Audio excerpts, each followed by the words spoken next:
So I wanted to talk to you because one of my friends told me about your videos, and I like what you're putting out, and I definitely think you have a lot of good things to share with the world. And I just want to kind of get your motivations behind why you started your YouTube channel, your whole journey so far, and really Hmm. anything else you want to tell us about your platform or your project that you're building.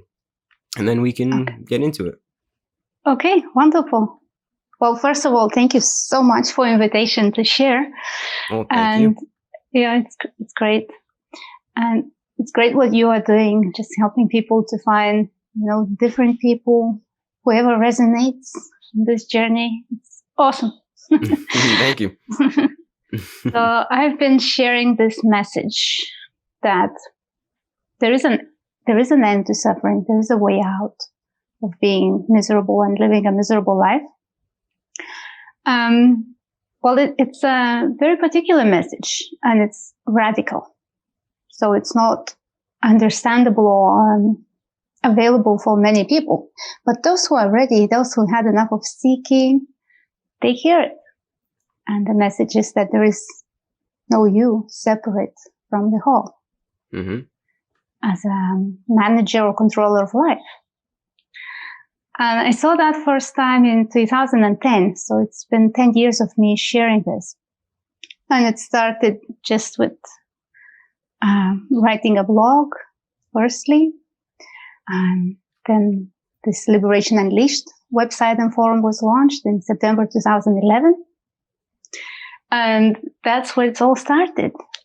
It's amazing that I was able to show people where to look for themselves so that they can see in their own experience that there is no separate self, no separate entity there, that we identify with me. Mm-hmm. Yeah. And that forum started growing because people came to see it. People who saw started showing others. So it's like a community service. And it picked up in all different languages, and people come from all different walks of life, and they can have a guide free of charge and see for themselves what this is all about.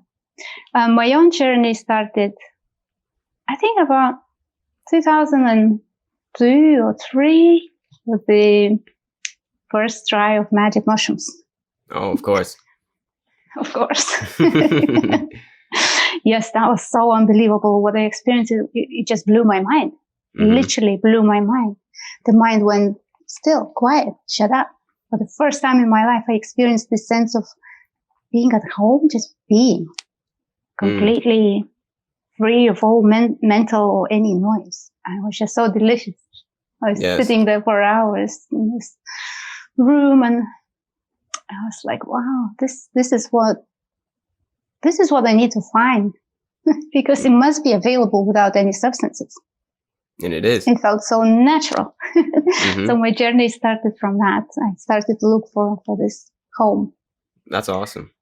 Yeah. So that was your first experience with psilocybin mushrooms? Yes, it was my first experience, the strongest one. And since then, I love mushrooms. And they love hard me. not to. Yeah. That's awesome. So before then, what was your life like? And then after, how did you want to change your life, and how did you go about changing it before that catalyst experience? Okay, before that, I was living a normal life, like, ups and downs, love and hate, happiness, suffering. And I didn't know that there is other way to see reality. It was just not available. My life was good fun. I mean, I was a tattoo artist, and me and my husband, we both were doing tattoos in Brighton, in England. And it was great, expressing it artistically, having drinks with clients after, awesome. But there always was this underlying sense that there is something more. There must be something more to life. It's not just this up and down. I cry, I laugh, but what is it? And I had no idea, absolutely no idea. And the first time I tried these magic mushrooms, and when this mind stopped, then I realized, wow, there is another way to view reality. There is something else that is hidden. And after that experience, well, I felt elevated and everything after that experience. But when I landed, I got really angry. Like, how come nobody could show this to me? You know, how come nobody told me this? And I'm not kidding. I was like Neo on a computer day and night looking for answers. Like, what's going on? What is this reality? Yes. Yeah. So I spent hours searching for answers, and of course I didn't find anything there. But I found Holosync.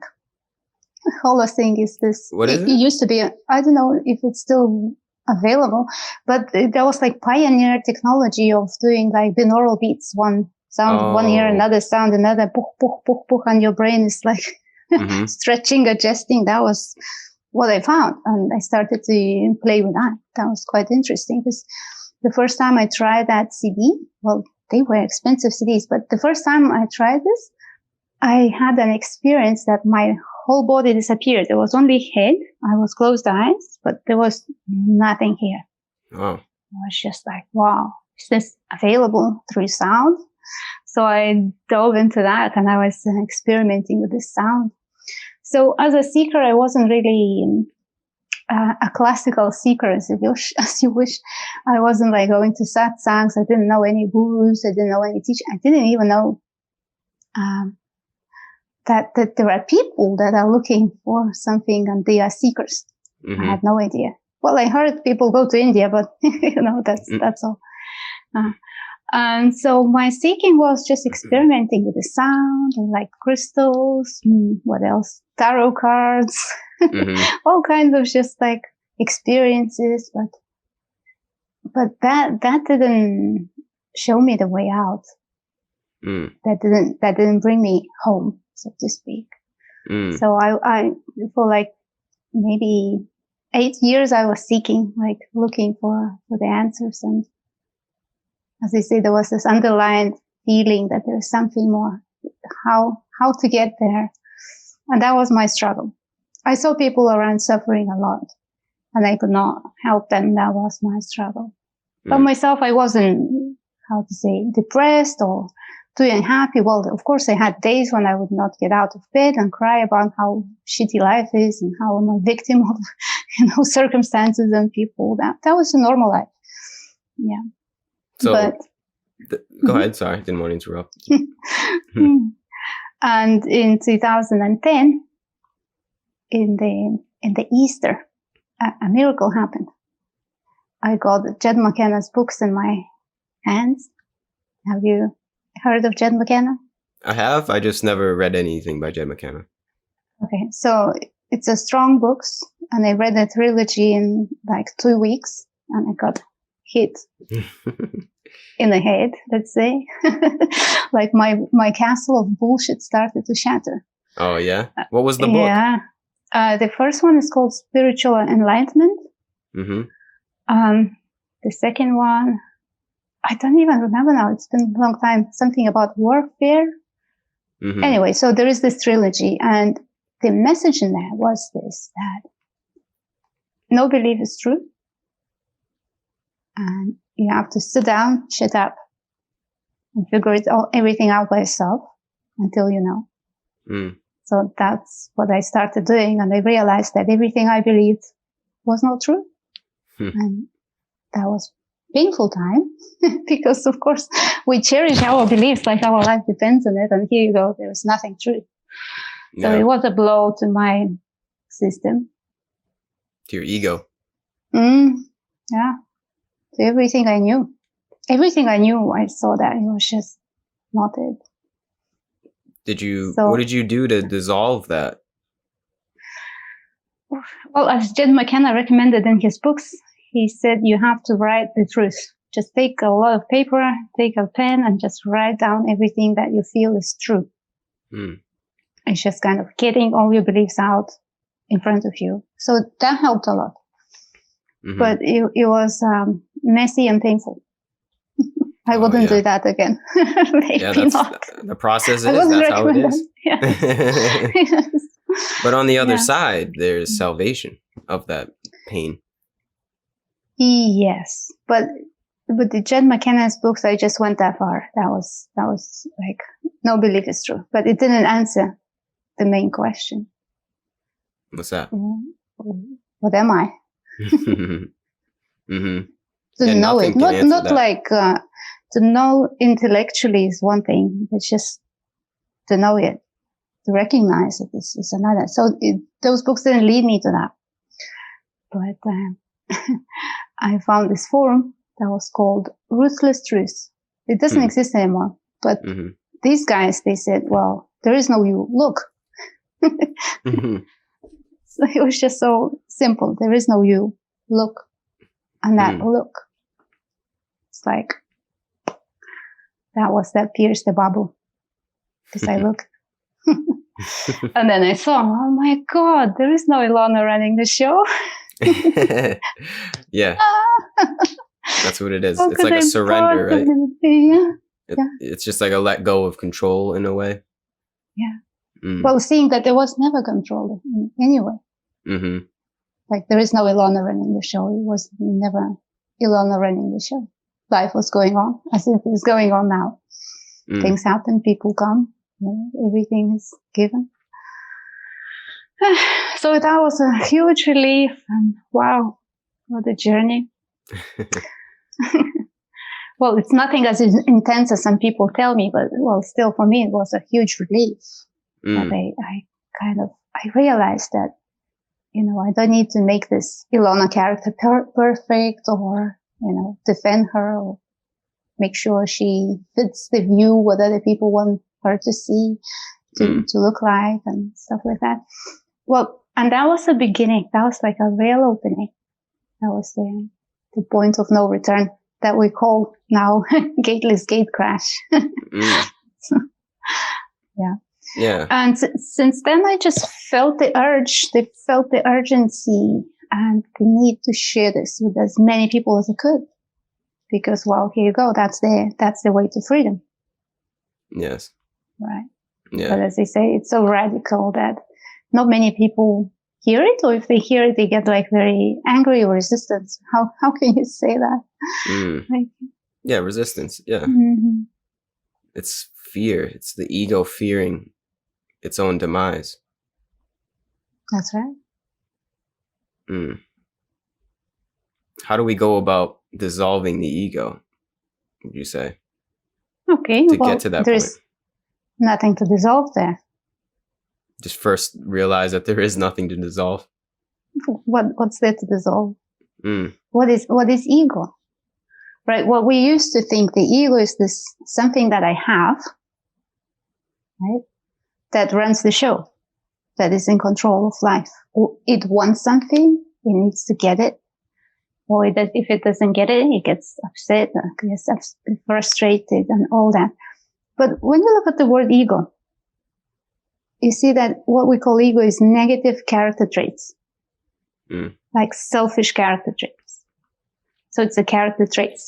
They don't run the show. They are the show. Yes. They're showing up. Yeah. It's not like, being jealous, for example, is running your life. Well, it shows up in your life. It's not in control. It's something that is being observed. And if you change the word ego with the word character, so it's not so negative anymore. So it includes the positive traits as well. Then you see that there is nothing to get rid of. There's no one there to get rid of. It's just different character traits playing out. Yes. So what is there to kill? Which character traits are alive that can die? It's nothing there. So that's kind of what you mean by there's no belief is true, because all of these are just concepts that we're putting on these different aspects of our being. But ultimately, there is no concept that can truly describe the magnitude of what we really are. Precisely. Precisely. How do you go about I feel like the toughest part is, how do you touch somebody in that spot in their heart that will enable them to come to that realization? Like, is there something that, like, what's the formula to get somebody on that wavelength, because it is salvation, but I think it's a it's not something that can be told. It's not something that can be spoken. But there is power in words, and there is power in the symbols that we use to point a direction. But Sure. we have to make sure to use the correct symbols. So is there like a certain formula that you try to use with your words, like a certain direction that you try to point people in? I would say that. Yes. Well, first of all, there needs to be readiness. If somebody comes in the room and I try to explain them, it doesn't work. Somebody needs to come to me and ask. So showing that they are ready to listen and ready to receive the message. Because otherwise receptive. It's just like, goes over the top. I know what you mean. Yes. So when somebody is ready, when they had enough of searching, seeking, and they want to let that go, then the formula that I use is this. I say, allow this idea in and just play with it. So there is no separate self. There never was. There is no manager, controller, manipulator of life, never was. And all there is life flowing freely as everything, as experiences, as colors, sounds, feelings, thoughts. And then I ask them, how do you feel when you let this message in? How does your body react? What are the buts that show up? So it's like a starting point. That's good. Yeah, what are the buts? Because I guess when you really try to internalize that, you say, but I have X amount of money. But I have X amount of followers. But those things aren't, there's no substance in that, right? Those are just endless buts. There can be endless buts in our being. And it seems as though once you come to that realization of the endless amounts of like, oh, what I might be this, that's the conclusion of knowing that like those buts aren't really they don't hold anything in what we truly are. Yeah, I know what you mean on that. So that would be like a litmus test, first test. How does the body? How do you react to this idea? And then I have this favorite question that I ask everyone is, what are you looking for? And it's so interesting when you ask this question, what are you looking for?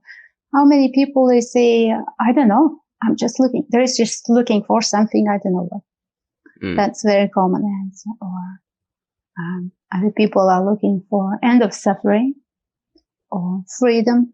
Some, very rare, look for truth. That's kind of very rare. People are looking for a better life or happiness. They sound all the same though. They're all encompass the same idea. I would say we're all looking for some kind of liberation. It's just maybe different words to dress it, and it sounds maybe different things, but innerly all we want is this inner peace, inner contentment with whatever is happening. But the search gets misinterpreted as, yes, I know it's about my contentment, but somebody else has it. So we are looking for somebody to tell me what I need to do or how I need to think or how I need to behave so I become liberated. And we kind of put that authority on somebody else, like teachers, gurus, books, retreats, satsangs, they know, they have, I don't have. They're off, I'm seeking to get something from them. Right? Yeah. But this switch is from looking for to looking at. Like we hear, oh, look inside. Like, what does that mean? How do you look inside?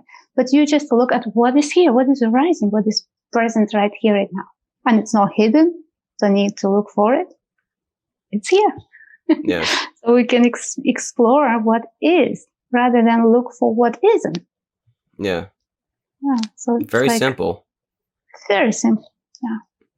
But not for this, for the mind. Not for the mind, but it is simple to just be.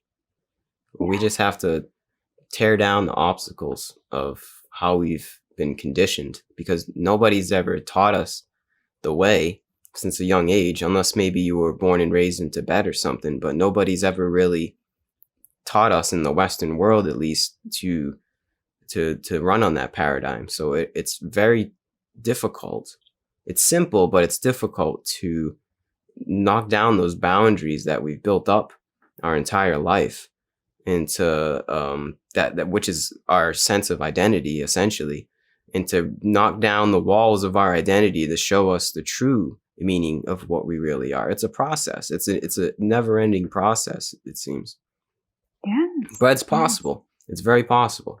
Mm. And I think it's really the only thing that's worth pursuing in this life, if you want to even use the word pursue. If it's really, it's a very, what's the word I want to use for it? Because it's not pursue. It's not like a mission or anything. It's just the truth that we all kind of come to on our own accord. And for me personally, it seems like a very fruitful journey to step into. The path, as I call it, is there's no other path to walk. It's either you're walking off the path or you're walking the path, and the path leads to that sense of liberation, that peace, and that stillness that resides in all of us. And I don't see any other worthy endeavor in my life to, I mean, obviously I have to keep going through the motions of life and, still have to be a human being. But behind all that is that path and that journey that I think we can all walk together and ultimately create a better world from it.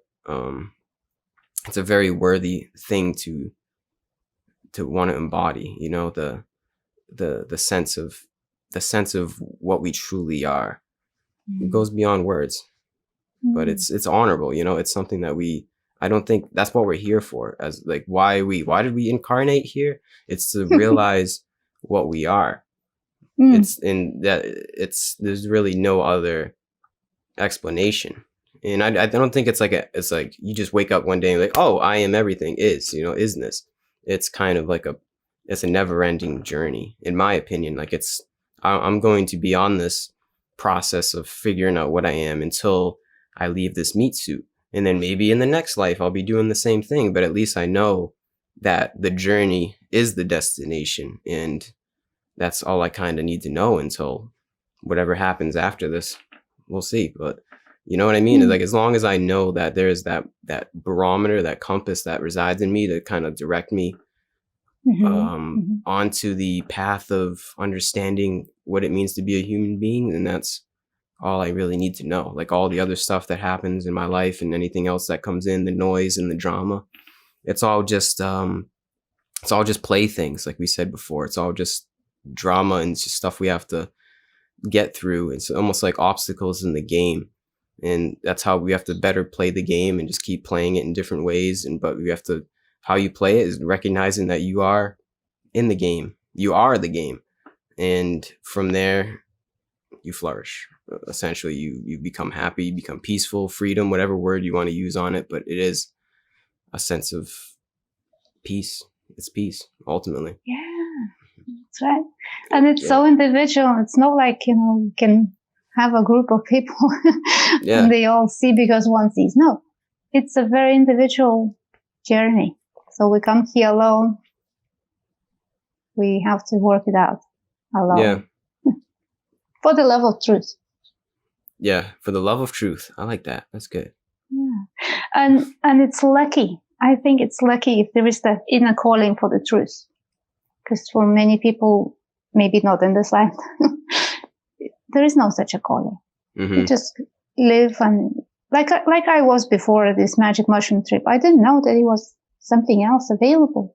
I didn't know that, you can be at peace and this mind is quiet. Yeah. So you're lucky if you get that calling from within. Yeah. That starts eating everything that is in the way. Yeah. That's why I believe in the power of plant medicine, because not, negating the effects of, the colors and whatever else you get from magic mushrooms and going to a rave and good music or something, listening to Pink Floyd, negating all that. The important aspect of it is that it has the ability, doesn't always, but it has the ability to show us a new light in our life, kind of show us, open the door to a new possibility of living your entire life and seeing what you really are. Doesn't really happen a lot. So I'm always interested in people, because I've talked to plenty of people that have done mushrooms, and you know, most of them, I'll say 90% of them haven't really experienced what I guess you and I have experienced with it, and enabled us to kind of feel, or at least from what they tell me, I don't think that they have. But I'm interested in learning how it's affected people like you to kind of, I don't know, turn a new leaf and shed the layers that you had to shed. Because if that's possible for people like me and you, then it's possible for a lot more people around the globe. And everybody counts, you know? So there's so much power in what these things can do for people. And it's interesting because you say it comes from within. It does, right? Do you think you could have reached that without magic mushrooms, or at least kind of reach that realization to know that there is more? I think that, my theory, that, whatever needs to happen, happens. And life provides whatever means they're necessary.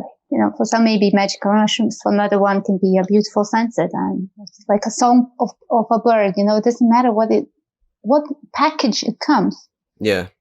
Yes, if there is readiness for opening, or seeing life differently, it's readiness for leaving the old behind, then something happens. Yeah. And magic mushrooms is a beautiful way, because it's it kind of, you let in a different consciousness, and they start showing you something that this human consciousness wouldn't even imagine.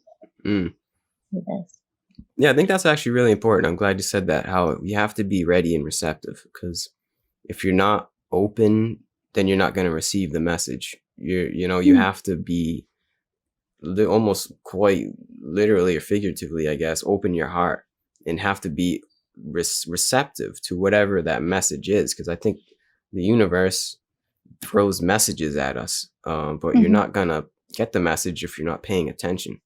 So for me personally, when I had my experience, I was open. I guess I was seeking, as you say, I was seeking something. I didn't know what I was looking for, but I was looking for something, and it showed me what I was looking for, and it was that sense of connection and divinity to everything. And I guess if you're not open to that, even though you might not be knowing what you're open to, you're not going to receive it. I think, that's very important. And it's true. Yeah, you don't need magic mushrooms. You don't need any kind of chemical substance, even though it might help. Most likely it would help if you're receptive, but you don't need it. The most important part is laying that foundation within yourself, building a foundation of, what is it? It's like, it's just whatever comes in, like not being shut off to anything, being open to any idea, just open-mindedness, I guess you could say, open-mindedness and thinking for yourself, and kind of letting go of the outside world's paradigm that it's built for you your entire life. And if you can be open to that, then you can be open to a life of peace and freedom and liberation. Yeah, that's very true. I'm glad you said that. I've never really had that realization of like, you just have to be receptive to it. It's like a gift in a way, but if you don't want the gift, you're not going to get it. That's right. How can you recognize it if you are not respectful for it? But some people take magic mushrooms for fun, for a party, like all together, many people. That is not going to lead to individual realization, because you have to have your time with it. Like, I can tell the first time I took these mushrooms, what happened was that I felt that I died. Yeah. So people hearing that would be like, what? I don't want to do that. Yeah. I don't want to feel like I die. Yeah. But then when I came back. You always come back. The old way of seeing life and myself has died. Nothing else. Yeah. That's the tough part. But you survive. There's something that survives. Yes. The layers and layers of bullshit have died. Can That's see what that. it is. Yes. So it was just like, Hmm. God for me. So what do you do on, we'll say, daily basis or regular basis to stay in that mindset? Like, what is your practice to stay aligned on the path? I don't do anything now. That's good. That's great. I just live life now. That's it. All these seeking days are over. What I'm doing now on a regular basis, I help other people to see that in their own experience. So my work is meeting people where they are and just showing them where to look so they can look and report what they are seeing. So I can ask them different questions, give them different questions so they can keep digging in their own experience and find that home that is here in the heart. Oh, that's awesome. So, I mean, that's a very difficult process, I can imagine, because everybody's different. So you have to approach everybody with a different kind of, would you approach everybody with love and like you just listen to them and like you just kind of show them a sense of like acceptance in a way? Is that kind of like what's the basis on how you approach these interactions on somebody that says, Ilona, I want peace, I want liberation, I need it. What can you give me? Like, what would you say to them? I would say, let's have a session and find out what's in the way of that peace. So your session is like a back and forth thing? Well, we meet on Skype, either in person or in groups. Sometimes we're live, but now it's not possible.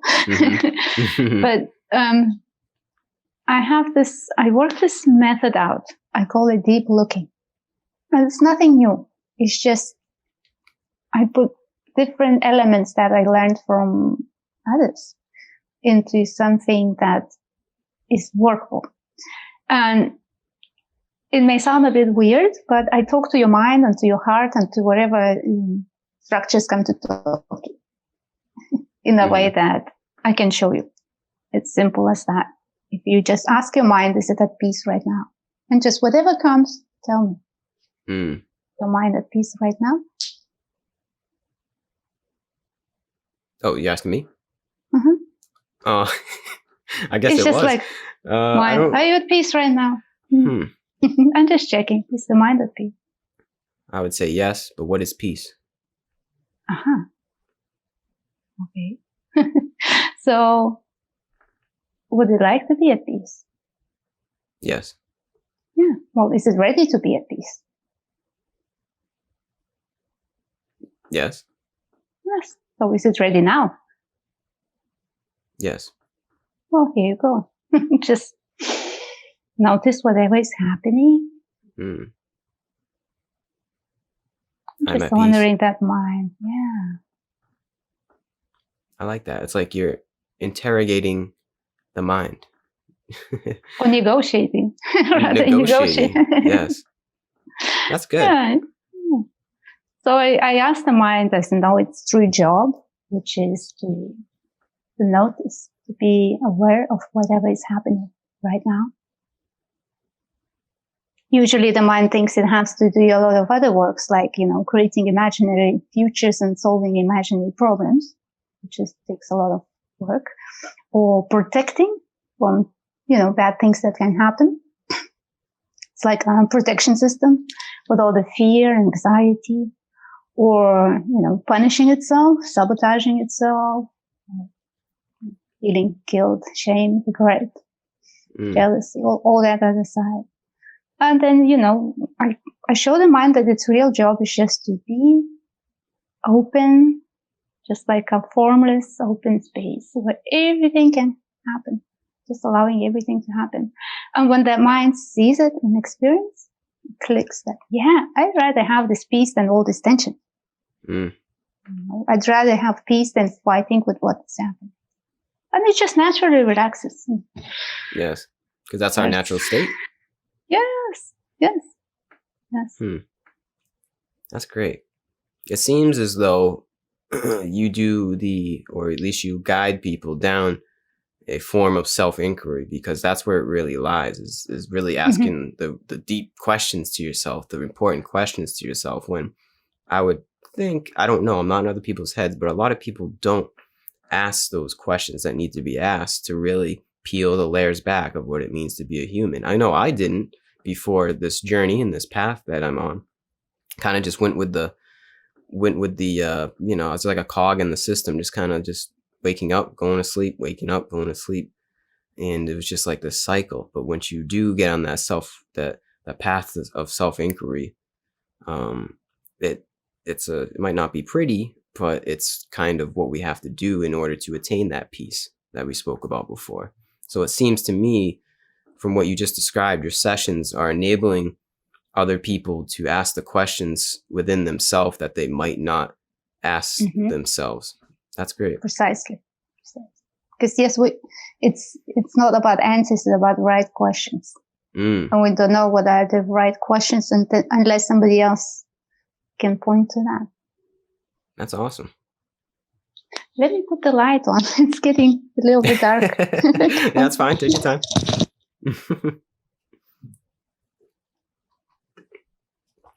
Show me the light.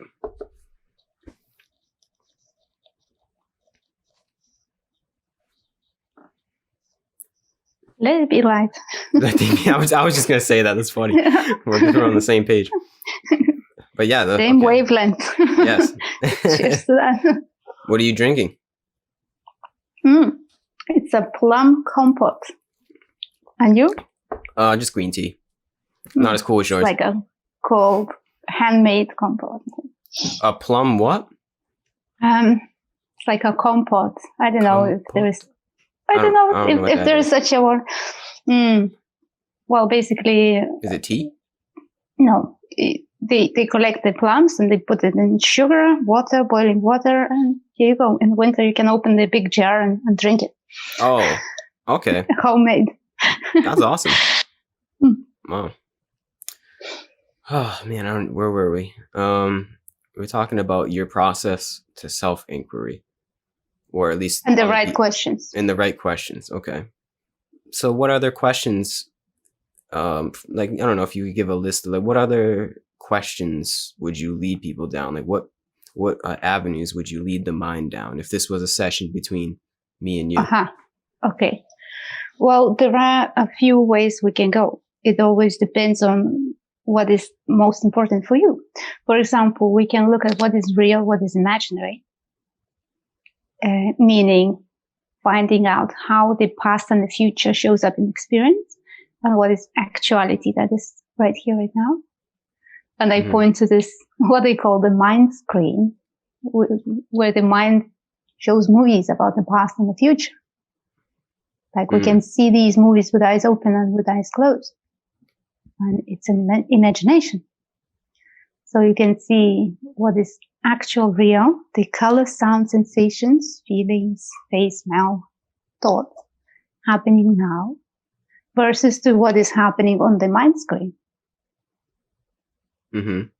So this is one important aspect.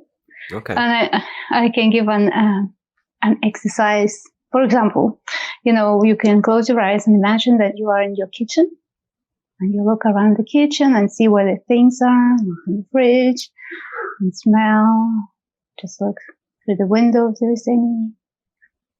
And then you open your eyes and you go to the kitchen and you see everything vividly real, actual. And you can compare the two experiences, how one is vague and the other one is so rich. Okay. So the mind is creating these images. They seem real, they feel real. You can have all these sensations about them, but they're actually going in the kitchen and seeing all these things is so much richer than imagining it. Another very important aspect is language.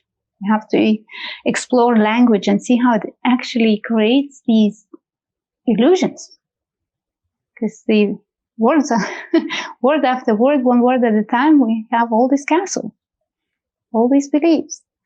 And how the language works, it says, I am sitting, I am talking, I am breathing. So it seems that there is this something I that is a doer, a manager of all that is happening.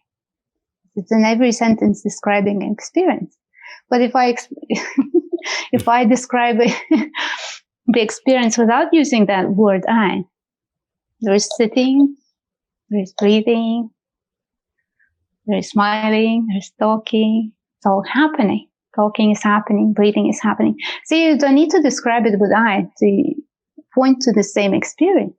Right? And if you look at the breathing, right?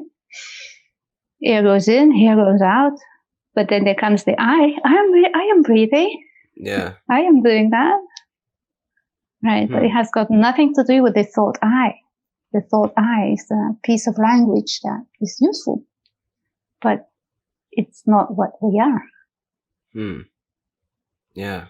It's like getting rid of the subject and just using language to describe the current moment, essentially. Yeah. Yeah. Language Saying can be that subject is not necessary. Yeah. In describing actual experience. I don't think it ever is, right? I mean, do you ever have to say I am, or I am this, or I do this? Well, I'm talking to you. Well, we use it. Yeah. It's a useful concept, but it's a concept. It's not what you are. It's not what I am. Right? Yes. So the language is very important. Also, look how many words we can put, how we can try to put this beingness into words, but no words can describe it. No words can even come close. No concept can put life or reality or, into a box, a file, and say, yeah, I know what that is. Right? Yeah. So we can say beingness, just feeling your own sense of being. And we can call it awareness. We can call it knowing. God. Or stillness. Or divine presence. Or here now. Or love. Life. Aliveness. There are so many words that point to the same, but the language says they are all different. I am different from life. I'm different from God. Well, here now is just like, what is here now? But they all point to the same. You can connect all these words to this sense of being, which is underneath all labels. Yes. Yeah. Yeah. The problem is people, well, I don't want to say people, we all mistake sometimes the symbol for the actual what the symbol is standing for, and we get lost in the dogma of the symbols, and it's a very hard thing to decondition ourselves to. Yeah. Okay. I can say one thing about this, that we can look at the world, at everything that is happening, and try to figure it out with the mind and put it in the concepts. And that kills the mystery. That kills the magic. If I say I know what life is, I know what I am, that kills the magic. Yeah. All I know is concepts about concepts about concepts, words about words about words. But the life is not something that can be put in the words. There's the mystery. There's this awe and wonder. So you can see life with the eyes of wonder, or you can see life through the eyes of concepts. So which one is more fun? I choose wonder. Yeah, me too. I've been there in the concepts. It's not so fun. Yeah. Concepts are separation. It's a sense of, it's just like a sense, because connection is true. It's true, like liberation is knowing, because when you have a concept, that means there is the subject and then the object, which means I am not the object, I am the subject. There is that separation. But when you dwell in that, the unity consciousness, there is no separation. And that's a beautiful feeling. I would definitely much rather dwell in that as much as I can for the rest of my life. It's a beautiful and it's thing. Available. It is. It's available for everybody. Every single person, which is the great thing. Every single person on earth. That's what we're here to be. Is in that, reside in that unity consciousness. which just seems so distant. It doesn't seem like a plausible thing at this point in time. If you turn on the news or go on social media, it just seems like not the direction that we're going in. But I do think we are actually going in that direction. I think like slowly but surely the tides are changing into that collective universal consciousness that is going to be present on this planet. You can't stop it. It's kind of like opening up Pandora's box now. There's too many people on that wavelength. Psychedelics are becoming decriminalized, legalized. A lot more people are exploring themselves at a rate probably, I don't know the statistics, but I know just from having conversations with people like you and going online, people are exploring themselves more than ever. And it's a time where we can connect with each other on even though it's a direct experience inside yourself, it's a direct experience that is relatable in a way. It's something that I can use my symbols and mouth noises, and you can use your symbols and mouth noises, and we can find some kind of connection in there. And that connection, even though like my experience is mine, yours is yours, there's still that unity that we're both touching upon. We both know exactly what we're talking about. And we're not alone. There's plenty of other people that are going through that. And I also, that's why I started this thing, because I want to also enable people to know that they're not alone in this process, because it can be a lonely journey. The process of spiritual journey, I guess if you want to call it, can be a very lonely journey, because it has to be taken by yourself. You can't, I mean, I guess you can do it with your friends. I don't really know how that would work, but like ultimately it has to be like a direct thing for your own being. And that just seems like very scary and daunting, which is totally understandable. I get it. But to anybody listening, I guess I could just say, like, you're not alone. We're not alone in this experience. Even though it has to be taken alone, it has to be walked alone. On the other side is that unity. It's ironic because it in order to come to the realization of all is one and one is all, we first have to work on ourselves in this body and kind of come to that experience of self-inquiry, like just literally inside of your own meat suit head. And then from there, you realize like, oh, I am not just this meat suit. I am everything. And if I am everything, that means everyone else is everything. And that means we're all one. So it is a tough process to walk by yourself. It can be a lonely path. It can be daunting. It can be scary, but it's a path, and the only path worth walking, in my opinion, because there is safety and peace and salvation in that unity that we can all come to. Yeah. That's all I gotta say about that. Thank you. Oh man. And this Liberation Unleashed forum is the perfect place to do that inquiry, because you are not alone there. You have a guide. Yeah. And we'll walk with you.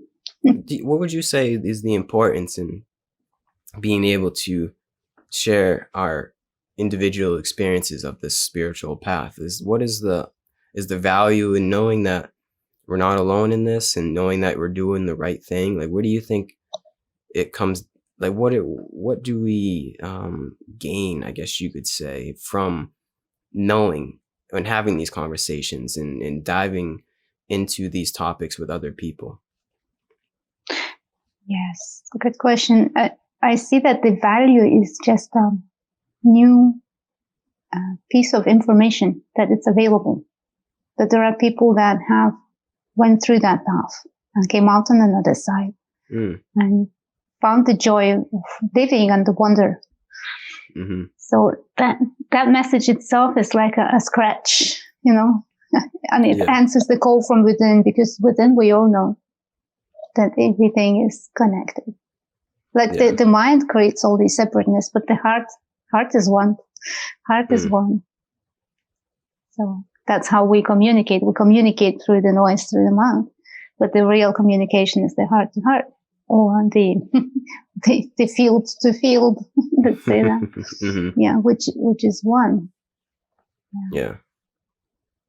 I see. Yeah. So going within would reach that oneness, because inside there is no separateness. Mm-hmm. So what do you... But to go within, you have to go all out. Yeah, and it's a good news. It's a good news. No one can do that for you. Yeah. You're not dependent on anyone else. Your own inner calling, your own inner answer. Yeah. Ultimately, it gives you strength in a way to live this life, and more, for me at least, gave me more vitality, knowing that even though I am just a human being, I'm also more than that. And it gives me strength to know that I am this spiritual being having this human experience. There is so much substance in that. For me, at least, I feel a will to live, even though you have to go through the process of maybe killing your ego. On the other side of that is the will to just be in this process, to do the best that I can do in this meat suit, so that I can facilitate other people in their meat suits also coming to that realization. And it's just like a sense of hope, in a way, of a sense of just wanting to live, because I used to be, before, I never really had a sense of purpose. And I think that's something we all lack, a sense of like placement, a sense of knowing that we're meant to be here, like a sense of this is all happening how it's supposed to. This is life is perfect how it's supposed to. Mm-hmm, mm-hmm.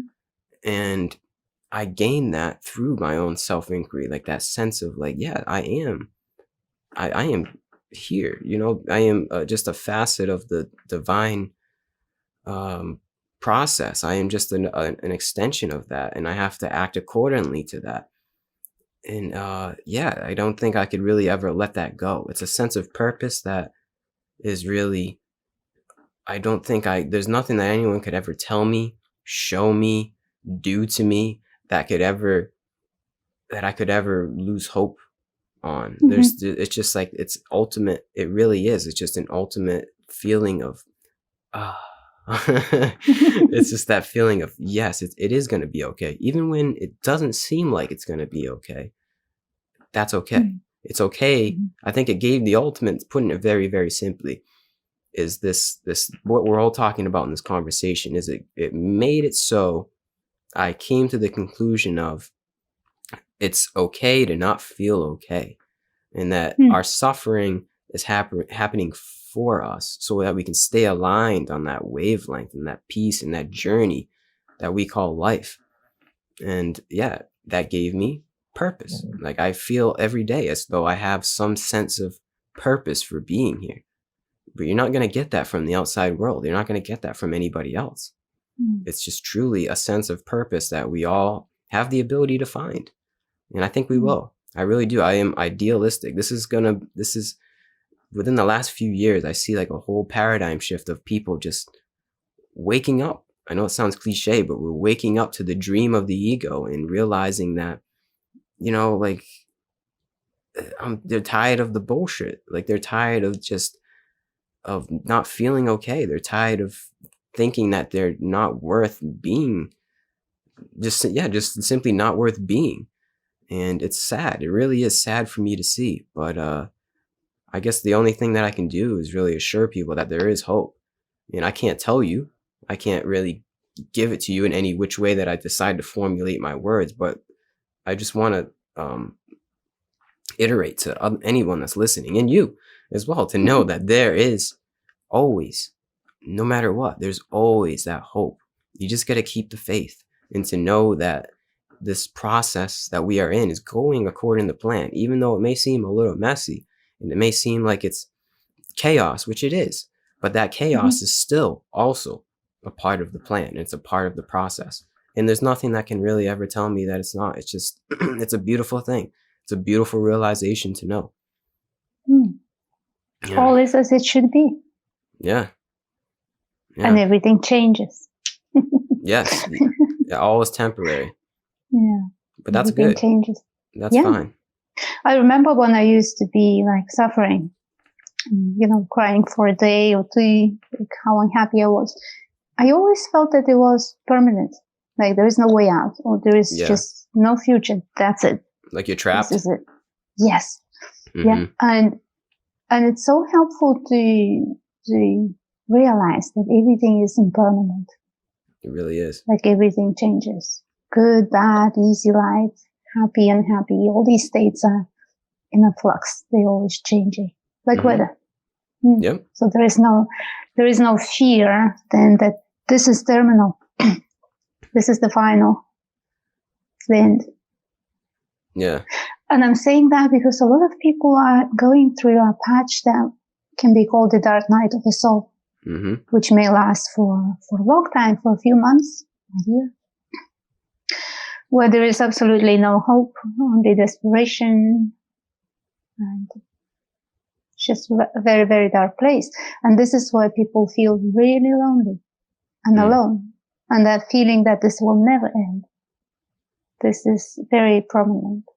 So in that situation, if you find yourself in that situation, it's very good to just Google about the dark night of the soul and read other people's stories and see that they came out of it, that this is not permanent.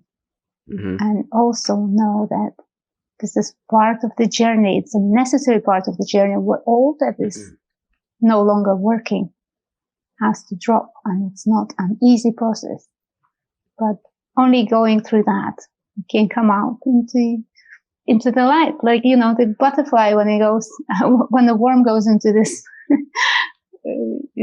Yeah, the metamorphosis. Cocoon. Yes. Well, it dissolves completely then into this soup, and then a new butterfly forms out of that. So that the dark night of the soul for the caterpillar is like the end of the world, right? Yeah. And it seems like it will never end, but it does end. And then what comes out of that? A beautiful butterfly. Beautiful. Flying free. I believe it's perfect symbolism for this life that we live. There is some kind of, if we are subject to this universe of change, then we, of course, are part of that change as well. I think there is some kind of metamorphosis of the energy that we embody. And it's metamorphosis and reincarnation within this body, but also after the demise of this body. I believe there is some kind of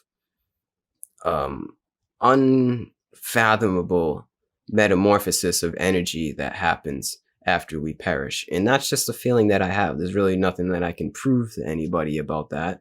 It's just like some sense of feeling that I have that there is some kind of change at the end of this. And it's more so just like of our energy morphing into something greater, I guess you could say, or possibly lesser. I don't think I don't think we always upgrade or just go to heaven, I guess you could say. It could be worse or better, but it's pretty much the concept of reincarnation. There is some kind of change and metamorphosis that happens throughout our life and also after our lifetimes. I think that's what it's all about, is the change of energy. It's a evolution of consciousness in a way. I could say that. Yes. Yeah. I don't know. That's just sometimes I believe in it and sometimes I don't. It depends on the day, I guess. Well, we can talk about all this and know that it's all just words about words. Yeah, the mystery exactly. can never be put into words. And so, we can talk about it, have fun with it. Yeah. All kinds of concepts are fun. Yeah. As long as they're not taken seriously, it's not exactly. That's a huge part of this experience, I think, is don't take yourself so seriously. I think it's so important to just be able to be in that flow state no matter what happens, and don't be so rigid in any idea. Like my personal belief, as I don't really believe in anything, I just really kind of I weigh other people's experiences, and I like to find out what their beliefs and their journey and their practices, but ultimately it doesn't really mean much to my own experience. I don't really, I'm at a point where, yes, I just take things in, and yeah, reincarnation is a cool idea. Might be true. I don't know. But if I might believe in it one day, and then another day I might not believe in it. But as long as I know that I can just keep that fluidity, I think that there's freedom in that. Because it's our mind is is able to latch on to any dogma at any time. I know that um I'm still susceptible to fall into like any kind of, even if it's like new age spirituality dogma that we have, like with crystals or yoga or astrology. That's all the same idea as like a organized religion. It really is, even though it means a little more than, you know, like any kind of cult like religion that might be out there, but it's still the same it's still the same process in our heads of like attaching yourself to like, this is the truth, this must be how it is, when it's really not. It's cool, like you said, to have fun and entertain these things, and we can go back and forth and we might get some kind of revelation out of it, but ultimately it's just a direct thing that you kind of goes beyond concept. Yes. So yeah, I don't really believe in anything other than what's in front of me at the moment. Wonderful. Yeah, it's what is there to believe, you know? Here we are talking. Do we need to believe that? No, it's actual. Yes, I think. I hope. I don't know. Well, when you ask me about which avenues they go with the people, I want to add now that very important is to examine expectations, because when we read other people's experiences, we are trying to understand on a mental level. Like, this guy said that guy said that, it doesn't match, you know, how to understand what's going on. Yeah. So, and we get all these expectations, how this, you know, awakened life should look like, we should feel like, you know, expectations like I should never feel any negative emotions anymore, or everything is going to be like peaceful and happy and no matter what. And, or I will gain some powers, I will read people's minds, or you know, all kinds of expectations. And these expectations are one of two things that are mostly in a way of seeing clearly what is here. Yes. So, yeah. Yeah. So I don't really like to share my story. I share it very little, because I know, you know, people will listen and they think, oh, maybe now I have to take magic mushrooms or something, you know. No, it's like, it was my past. That happened to me. But yes, it's stripping away all these expectations and just looking at what is real, what is here, you know, without any ideas. That what does it. And there the obstacle is fear. Fear of disappearing, not existing, losing control. That's a good one. It's a big one. Not being able to function, not loving your family anymore. All these kind of irrational fears come out, because when they say, well, there is no person running the show. But what about my life? What about my job? What about my finances? You know, I'm in control. But then you look at this fear and you are able to see past it. And that's when clear seeing can happen. When there is no more fear, no more expectation. It's just like wherever, you know, I want the truth no matter what. That's the attitude. Where do you think this fear, this paradigm of fear came from? You know, because we live in a world that it quite literally cultivates a foundation of fear in our minds that doesn't allow us to grow, because fear says, I'm going to stay in my comfort zone and this is how I'm always going to be. So where along the way did we lose our way? Do you know, like, would you say it was like just because we needed fear at one point, and fear kind of enabled us to survive the lions and tigers and enabled us to procreate, and now we're kind of at a point where it's kind of an obsolete technology in a way. Like fear it's still, this is how I see it, I guess. Fear at one point was needed for our being, as if, like, you know, we are running from some kind of animal, or we're whatever, you know, back in the hunter-gatherer times when we needed to actually use fear as a biological, a physiological response to our environment that enabled us to survive and pass on our DNA. The thing is we still have those same mechanisms in our brain, and the same neural pathways in the, you know, the amygdala, the fear center. We still have that. But the thing is the stimuli from the outside world is it's different stimuli put upon the same exact mechanisms in our brain. So what might have been a tiger or a lion back in the day is now bills, or it might be traffic, or fighting with a significant other, or whatever you want to put. Like, some kind of fear is still there, but it's not necessarily fear that we need to survive. So do you think in a way that's where it comes from, and we're at a point right now of deprogramming ourselves from generations worth of evolution and how we came to be in the position we are now? Well, I would say that fear is an ancient mechanism that we didn't create, and it's working. It is a protection. Yes, as an animal, every animal has caution. Yeah. It's natural. And so do humans have caution. But what happened when we identified with an image that's me? So that image needs to be protected.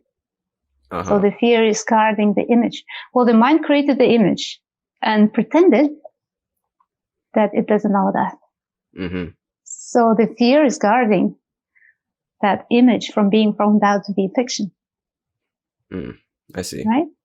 So in an ordinary mind, right, there is this image of me, how I should look like for others, how I should behave, what I see myself like, and how I want others to see me.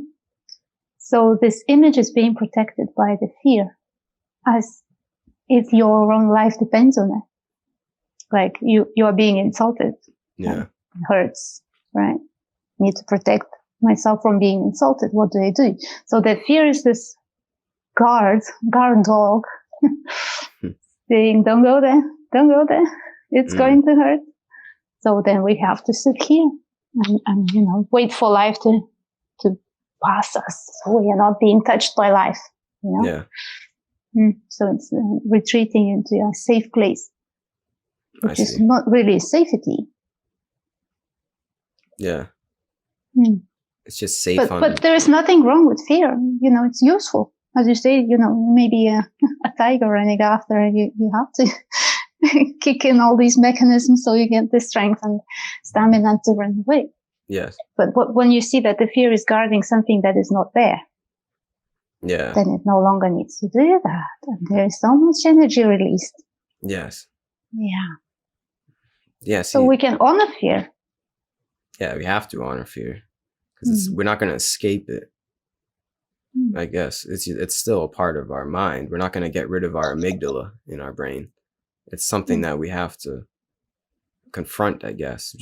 I think we have to realize that it's not, we don't serve fear, it serves us. And then from there, we can transmutate that energy into a better being, I guess, in a way. Like it's like energy, and fear is energy. And if we can take that energy and use it to grow, I think it's powerful. Easier said than done, definitely. But it's there is one trick. There is one magic trick. Like when you feel a fear, a huge fear, you identify where it is in the system, and you look at that sensation, and you make friends with it. Like seeing, right, it's here, it's ancient, I didn't create it, I see it, it's here. And then like checking what is behind it, what is that needs that fear in this place, because it's doing a service. It's an agreement to guard something. So what is there that agreed that needs that fear? And just literally, it's not really for the mind, but you look behind it and find out what is there. And then you find something, and then you look behind it and find out what is there, until you see that there's nothing there. There's nothing there. Absolutely nothing. So does nothing need to be protected? No. That's great.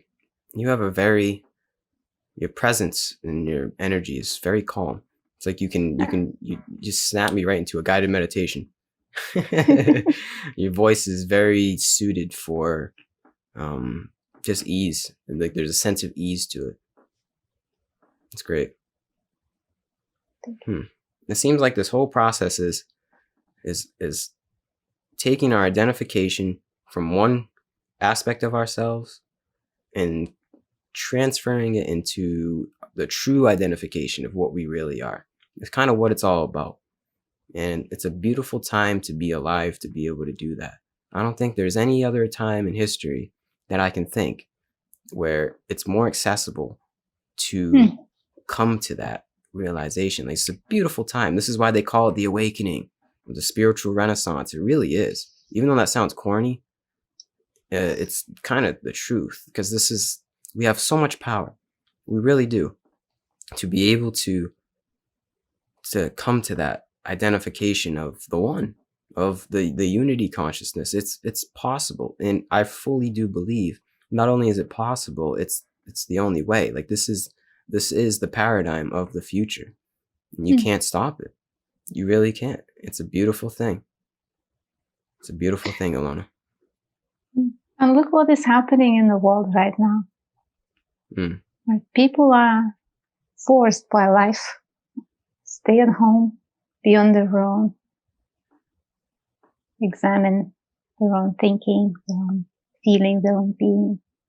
Like, there is this perfect opportunity to do self-inquiry, even though many maybe not even realizing that this is what is happening.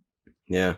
But like, facing yourself, what are you going to do? You're sitting a month in the house by yourself. You know, you start noticing things. Yeah. So it's, from one way, it's all this process is driven by fear that is being fed through TV and all that. And another way is a golden opportunity to leave everything that is distraction and to focus on what is real, what is needed. Exactly. It's yin and yang. It's the polarity. One aspect, it's very easy to get lost in the world and identify with the happenings of the chaos of the outside world. But then on the other hand, it's also not. It's also, this is the greatest opportunity in the history of human civilization to be able to explore yourself. It just starts with being, like we said, open to the possibility of that. Wow. And I think with that, we can probably wrap this thing up. Okay. Do you have any closing statements? Anything else you'd like to say before we stop the recording? Yes, I would like to invite your viewers to come on my channel and have a look at a few videos. I try to share something in the simplest way that would be accessible for anyone. And that's the message. Awesome. That you are not alone, and if you need help, there is me, and there is Liberation Unleashed, that is free of charge, volunteer guides all over the world, different languages, helping each other, helping other seekers to crash through that gateless gate and live life in freedom. And I wish that for everyone. As do I. I'll link everything in the description if anyone's interested. And thank you so much, Ilona, for coming on. This was an amazing conversation. Thoroughly enjoyed it. Keep doing your thing. You're one of the good ones in this world, so keep spreading the good vibes. And let's keep creating a better world together. Let's do that all together. Sounds good. All right. Well, thanks again, and I'll be in touch. Have a good day and peace out. Thank you. Peace out. Bye.